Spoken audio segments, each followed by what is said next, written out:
അപ്പോൾ ഇന്നൊരു ബേബി ഷോപ്പിങ്ങിന് വേണ്ടി ഇറങ്ങിയതാണ് കേട്ടോ. അപ്പോൾ ഫ്രണ്ടിൻ്റെ ഡെലിവറി ഒക്കെ കഴിഞ്ഞിട്ടുണ്ട്. മാഷാ അല്ലാ ബേബി ഗേളാണ്. അപ്പം ബേബിക്ക് കുറച്ച് സാധനങ്ങളൊക്കെ വാങ്ങാമെന്ന് വിചാരിച്ച് വന്നതാണ്. അപ്പോൾ ധോമോൾ ഇങ്ങനെ ഡ്രസ്സൊക്കെ നോക്കിക്കൊണ്ട് നിൽക്കുന്നുണ്ട് കേട്ടോ. എനിക്കിവിടെ വരുമ്പം ഈ പണ്ട് ധോമോക്ക് ഡ്രസ്സ് എടുക്കുന്നതൊക്കെ ആയിരുന്നു കേട്ടോ ഓർമ്മ വരുന്നത്. നല്ല ക്യൂട്ട് ഡ്രസ്സുകളുണ്ടാവും. പിന്നെ ഗേളിലാവുമ്പോൾ പ്രത്യേകിച്ച് നമുക്ക് കുറേ വെറൈറ്റീസ് ഉണ്ടാവും. ബോയ്സിന് പൊതുവേ കുറവായിരിക്കും. അപ്പം ധോമോൾ ഈ ഒരു ഡ്രസ്സ് കൊണ്ടുപോയി കാണിച്ചു തന്നു കേട്ടോ. അപ്പോൾ ഈ യെല്ലോ കളറായപ്പോൾ ഞാൻ പറഞ്ഞു നമുക്ക് പിങ്കിൽ തന്നെ എടുക്കാമെന്ന് പറഞ്ഞു കേട്ടോ. അങ്ങനെ അവളതിങ്ങനെ നോക്കുന്നുണ്ട്. അപ്പോൾ ഞാൻ വേറെ എന്തെങ്കിലും പ്രൊഡക്ട്സും കൂടെ നോക്കാമെന്ന് ഡ്രസ്സല്ലാതെ വേറെ എന്തെങ്കിലും നോക്കാമെന്ന് വിചാരിച്ചു.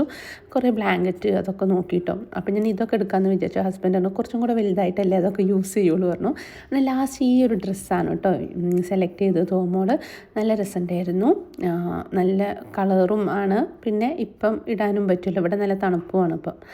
പിന്നെ അത് കഴിഞ്ഞിട്ട് ഞങ്ങളൊരു ബേബി സ്വിങ്ങും കൂടെ വാങ്ങിക്കാമെന്ന് വിചാരിച്ചു കേട്ടോ. അങ്ങനെ അതിൽ നിന്ന് ഒന്ന് സെലക്ട് ചെയ്തു. ഇതിൽ നിന്നാണ് കേട്ടോ സെലക്ട് ചെയ്തിരുന്നത്. അപ്പം അതിൽ നിന്നൊന്ന് സെലക്ട് ചെയ്തു. അങ്ങനെ അതൊക്കെ കഴിഞ്ഞ് ഞങ്ങൾ ഇനി ബേബീനെ കാണാൻ പോവുകയാണ്.